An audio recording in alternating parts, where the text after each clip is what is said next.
It was very cold in Boston. Inside the van, the grandkids, Ben and Meg, could hardly hide their impatience. The van's heater struggled in vain against the cold. Ben, with his dark eyes and tension-lined face, tapped his fingers on the steering wheel, the frantic rhythm betraying his anxiety.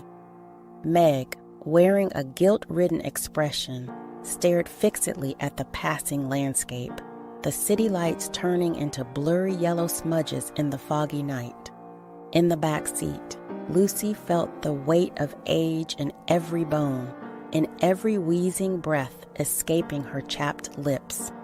The thin coat she wore, a gift from her late daughter, was an insignificant barrier against the cutting wind, making her bones ache and her tears freeze on her cheeks. With every bump of the van, Lucy's sense of dread intensified, an anguishing tightness in her chest. "Grandma, we need to go downtown to handle some business. We'll take you along for a spin. What do you think?" Ben said, forcing a smile that didn't reach his eyes. Lucy felt a pang in her heart. Something was wrong. She could feel it in the way Ben avoided her gaze, in the tension emanating from Meg. But the prospect of an outing, of seeing the city bustle, cheered her a bit. "That would be nice, my dear," she replied, trying to ignore the ominous feeling creeping over her. As Lucy got distracted by the scenery, Ben and Meg exchanged tense glances.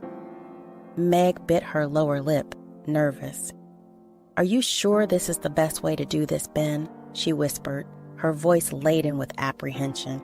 "We don't have a choice, Meg," Ben replied, his voice low and firm.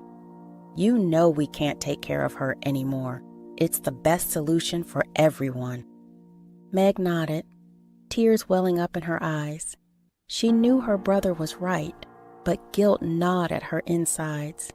The image of Lucy, always so loving and caring, now hunched and fragile in the back seat, tortured her. The van turned into a dark, deserted alley, the night shadows closing in on them like a sinister curtain. Ben stopped the car and turned off the engine. The ensuing silence was deafening, broken only by Lucy's wheezing breaths. "We're here, Grandma," Ben said, opening the van door. Lucy looked outside, confused. "Where are we, my dear?" she asked, her voice trembling. Ben got out of the van and opened the trunk, revealing Lucy's suitcase. "We're going to leave you here, Grandma. You can catch a bus to a shelter. We left money in your purse for the fare." Lucy felt the ground disappear beneath her feet. "Shelter? What shelter?" she asked, her voice choked with panic. Ben avoided her gaze, the words tumbling out in a rushed stream. "A shelter for the elderly, Grandma. You'll be fine there. They'll take care of you." Lucy grabbed her grandson's arm, desperation taking hold of her. "No, please don't leave me here. I promise I won't be a burden to you anymore. I can help with household chores, cook, tend the garden." Meg began to cry, tears streaming down her pale face. "Ben, please," she pleaded, but her voice was drowned out by her brother. "Enough, Meg, enough already. We've made the decision. It's the best for everyone." He pulled Lucy's arm, releasing her forcefully. "Goodbye, Grandma. Take care." And so, without looking back, Ben and Meg got into the van and drove away, leaving Lucy alone in the dark, cold alley. The snow kept falling, covering her with a relentless white blanket. The wind howled, carrying away her dreams and hopes, leaving only an immense emptiness in her heart. The pain of betrayal was unbearable, suffocating. Lucy fell to her knees in the snow, her cries of despair lost in the cold, unforgiving night. Lost and disoriented, Lucy wandered the deserted streets of Boston, the snow whipping her face like icy needles. The battered suitcase, now an unbearable burden, thudded against her leg with each uncertain step. a painful echo of her shattered life. The wind howled in her ears, a ghostly chorus reminding her of her solitude.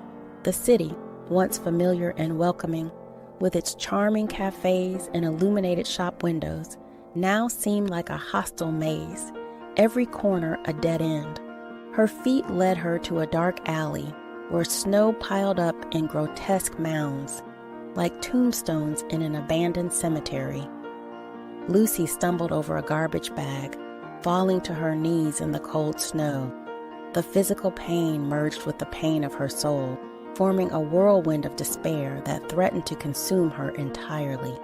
She closed her eyes, tears mingling with the melting snow on her face, forming a river of sadness and desolation. "My God, help me," she whispered, her voice hoarse and weak, almost a lost sigh in the wind. "What have I done to deserve this?" The words echoed in the empty alley, a silent scream of pain and abandonment. Suddenly, a distant sound reached her, a soft, melodious singing that seemed to come from another world. Lucy opened her eyes, curiosity overcoming despair. Feeling the cold wall, she got up, every movement a battle against the pain and cold that gnawed at her from within. "A church," she murmured, hope rekindling in her heart. The cross atop the tower seemed like a beacon of light in the darkness, a divine sign in her darkest hour.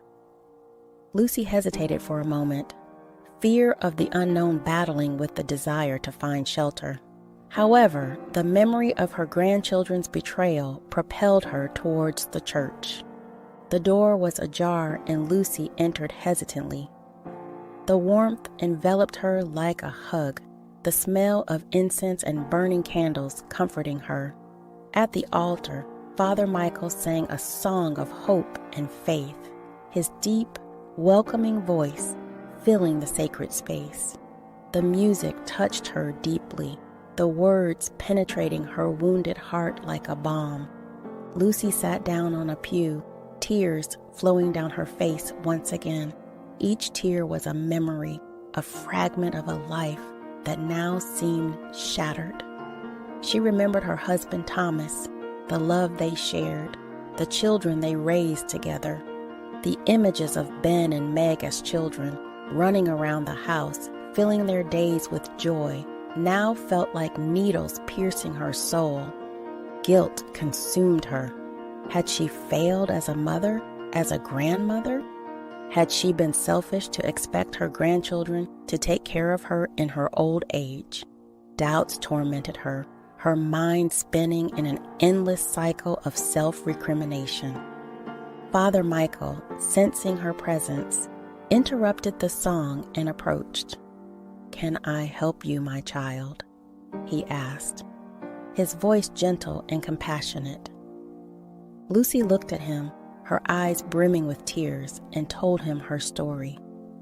The betrayal of her grandchildren, the abandonment, the cruel letter. With each word, the pain renewed itself, tears flowing uncontrollably. Father Michael listened attentively, his eyes expressing sadness and compassion. "You are not alone, Lucy," he said, holding her hand. "This church is a refuge for all who suffer. Stay here tonight, rest, and warm yourself. Tomorrow we will see how we can help you." Lucy thanked him, her heart full of gratitude. For the first time in hours, she felt a spark of hope. The church, with its warmth and hospitality, became her temporary home, a refuge in the storm that had engulfed her life. As Father Michael returned to the altar, Lucy closed her eyes and prayed, asking for strength to face the uncertain future. The church, once an unknown place, was now her sanctuary, a place where she could lick her wounds and find solace in her faith. Lucy, buoyed by the faith that had guided her throughout her life, found the strength to rise from the cold church pew.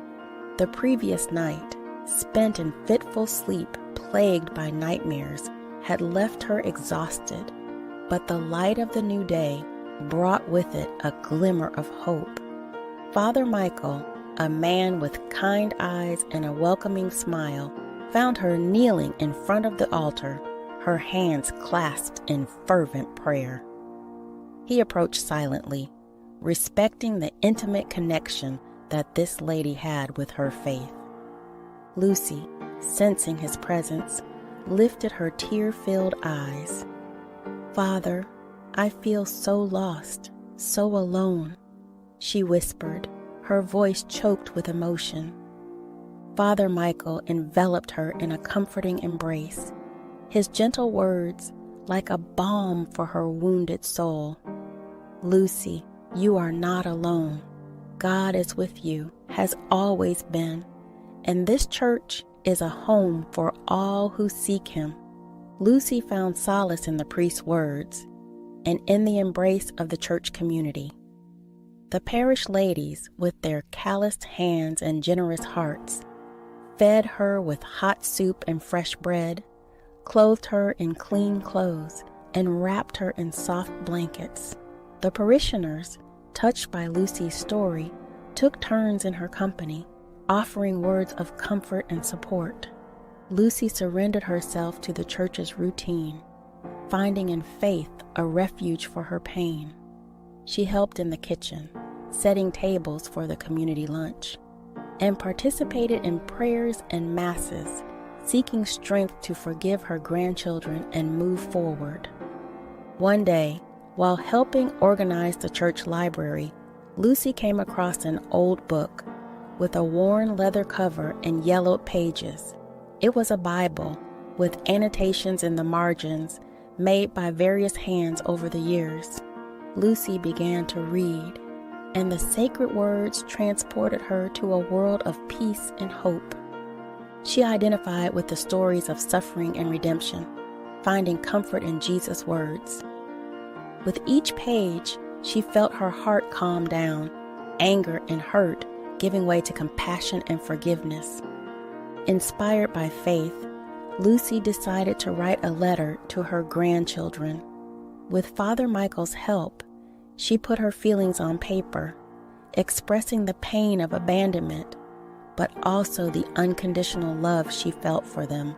The letter, written in trembling handwriting, was a testament to her inner strength and her capacity to forgive. Moved by the letter, Father Michael decided to share it with the community during Sunday Mass. The reading of the letter echoed through the church walls, touching the hearts of the faithful. Lucy's words, laden with emotion and sincerity, stirred compassion and solidarity. Lucy's story spread throughout the community, reaching the ears of her grandchildren. Shame and remorse gnawed at them, while Lucy grew stronger every day, supported by faith and the love of the community that had welcomed her. The seed of forgiveness had been planted, and Lucy hoped that one day it would sprout in her grandchildren's hearts. Weeks passed, and Lucy's story spread like wildfire. The media, drawn by the poignant narrative of the abandoned elderly woman who found refuge in faith, turned her into a celebrity. Interviews, invitations to television shows, and a flood of supportive letters from people touched by her story inundated the small church. Aunt Lucy, still fragile but with a renewed sparkle in her eyes, found herself in the spotlight. The kindness and resilience that emanated from her won over the public, and her story of forgiveness and overcoming became an example for many. Donations began pouring in, sent by people who were moved by Lucy's story and wanted to help her start anew. Amidst this flurry of activity, one day a car pulled up in front of the church. From it emerged Ben and Meg, accompanied by a lawyer in a suit and tie. Lucy, who was helping in the kitchen, felt a pang in her heart upon seeing them. "Grandma," exclaimed Meg, running towards Lucy and embracing her tightly. Ben, more hesitant, approached, his expression laden with guilt and remorse. Lucy, surprised and confused, returned her granddaughter's embrace, but her gaze fixed on Ben, searching for any sign of genuine remorse. "We've come to take you home, Grandma," said Meg, her voice choked with emotion. "We're so sorry for what we did. We want you to come back home." Lucy pulled away from the embrace, her tear-filled eyes fixed on her grandchildren. "Come back home?" she asked, her voice heavy with resentment. "The home you took away from me?" Ben cleared his throat, his voice hoarse. "We know we messed up, Grandma, but we want to make things right. We're worried about you being here alone with all these donations coming in. We think it would be better if we took you home and helped you manage everything. This priest, he might have ulterior motives." Lucy looked at the lawyer, who observed her with a restrained smile. "And did you come to fetch me too, my dear lawyer?" she asked, her voice dripping with irony. The lawyer stepped forward, his voice professional and impersonal. "Mrs. Lucy, we are here to ensure that your interests are protected. Your grandchildren are concerned that you may be deceived and manipulated by unscrupulous individuals." Lucy felt a lump in her throat. Her grandchildren hadn't come out of love or repentance, but rather out of greed. Anger and disappointment surged within her, but she restrained herself. "I appreciate your concern, gentlemen," she said, her voice steady. "But I am capable of taking care of myself, and as for Father Michael, he is a man of God who welcomed me when I needed it most. I won't allow you to speak ill of him." Ben and Meg stared at her, shocked and ashamed. The mask of remorse had fallen, revealing the true intention behind their return. With her head held high and her heart filled with bitterness, Lucy distanced herself from them, seeking refuge in the welcoming arms of Father Michael. The car departed, taking with it the grandchildren and the lawyer, leaving Lucy with the certainty that the fight for her dignity had only just begun. The news of Lucy's rejection of her grandchildren and her refusal to return home spread quickly, fueling even more curiosity from the public and the media. Ben and Meg, frustrated and afraid of losing the fortune their grandmother had amassed, decided to play their last card, to go to court to obtain custody of Lucy, alleging that she was being manipulated and was not capable of making decisions on her own. The courtroom was crowded, the air heavy with tension and expectation. Lucy, dressed in a simple blue dress and crochet shawl, sat in front, her posture upright and her gaze determined. Her grandchildren, Ben and Meg, accompanied by their lawyer, occupied the defense table, their faces pale and eyes downcast, avoiding eye contact with their grandmother. The judge, a middle-aged man with graying hair and a stern expression, announced the start of the hearing. Ben and Meg's lawyer began his argument, trying to portray Lucy as a senile old lady who was easily influenced, incapable of managing her own finances. He painted a distorted picture of reality, insinuating that Father Michael and the church community were taking advantage of Lucy's vulnerability to gain financial benefits. Lucy listened in silence, her hands clasped in her lap. With each word from the lawyer, anger grew within her, but she remembered Father Michael's words, "Forgiveness is the key to inner peace." She took a deep breath, drawing strength from her faith to face yet another battle. When it was her turn to speak, Lucy stood up, her voice trembling but firm. "Your Honor, I am not a child. I am an 82-year-old woman who has dedicated her life to her family. I was a wife, a mother, and a grandmother, and I always did my best. My grandchildren abandoned me, left me alone and helpless, like an unwanted animal. But I didn't let myself be defeated. I found strength in my faith, in the love of the community, and in the kindness of Father Michael.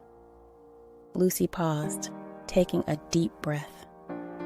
I am not here for money, Your Honor. I am here for justice. I want my grandchildren to acknowledge the mistake they made, to sincerely ask for forgiveness, and to understand that the love of a family is priceless. Her words echoed in the courtroom, filled with emotion and sincerity. Ben and Meg, unable to sustain their grandmother's gaze, lowered their heads, tears streaming down their faces. The lawyer, seeing the reaction of the audience and the jurors, realized that the case was lost. After a brief recess, the judge announced his decision. Lucy was perfectly capable of managing her own finances, and there was no need for a guardian. Ben and Meg, in a desperate act, begged for forgiveness from their grandmother, confessing their mistakes and pleading for a second chance. Lucy, with her heart full of love and compassion, forgave them. But the wound of betrayal was deep, and she knew that trust would take time to rebuild. She decided then that she would not return to her grandchildren's home. She had found a new home in the church, with people who loved and respected her. Months later, the church was in celebration. Lucy, radiant in a blue dress, danced a waltz with Father Michael. The gentle music and radiant smiles illuminated the hall. Ben and Meg, with tear-filled eyes, watched their grandmother, proud of her strength and resilience. The story ends with Lucy's words echoing in the minds of the audience. Forgiveness is the key to happiness. But family isn't just about blood ties. It's about being with those who truly love and value us. Thank you for joining us today and being a part of Lucy's incredible journey. If her story touched your heart, please give this video a thumbs up and share it with your friends. Don't forget to subscribe to our channel and hit the notification bell so you never miss another moving story. Your support helps us continue to bring you heartfelt tales of resilience, faith, and the power of family. See you.